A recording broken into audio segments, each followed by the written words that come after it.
A scathing audit is out of the Wisconsin Economic Development Corporation. We go to their CEO for answers. There are a few answers about credit card spending, how or even if programs are working, and whether some policies the Wisconsin's Economic Development Corporation is using may break state law. Lawmakers say the findings of a legislative audit show gross mismanagement at the agency Governor Walker championed. Political reporter Jessica Arp is here and getting answers. Jess. Well, this is the latest in a long line of audits that have shown problems at the job creation agencies. Today's has some new revelations, and some lawmakers say they're running out of patience. A 100-page report has a laundry list of problems and suggested changes at the Wisconsin Economic Development Corporation, the state's public-private agency tasked with helping create jobs. Among its findings, the Legislative Audit Bureau says the agency didn't have sufficient policies to administer their programs, including some required by law.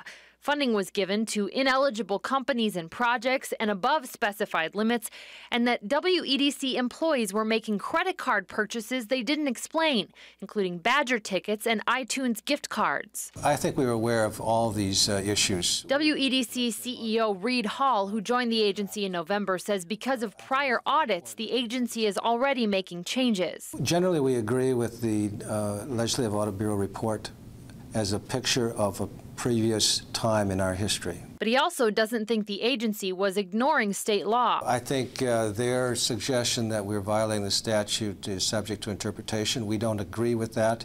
There may have been some things that were not as formally adopted as what the Legislative Audit Bureau thought we should, but reasonable people can interpret statutes differently. This isn't up to them to decide whether or not they want to follow the statutes. The statutes are not a set of helpful hints. Lawmakers on both sides of the aisle now say after 2 years of existence, WEDC needs to prove they are on the right track. They had a fair amount of time, and they're running, I'm running out of patience and excuses. I know that other legislators are also.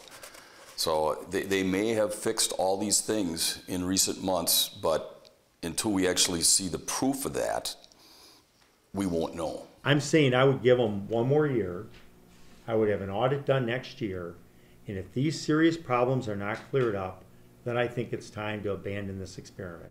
The report outlines a number of recommendations for the agency and its board, including to create policies for running their tax credit programs, monitor their expenditures, and establish, quote, an accurate annual budget and develop expected results for each economic development program. Lawmakers have already scheduled a hearing on this on May 9th, and a spokesman for the governor today said only that the agency had taken proactive measures to address its issues and that the governor is, quote, confident in the direction of the WEDC. Jessica Arp reporting tonight. Jess, thanks.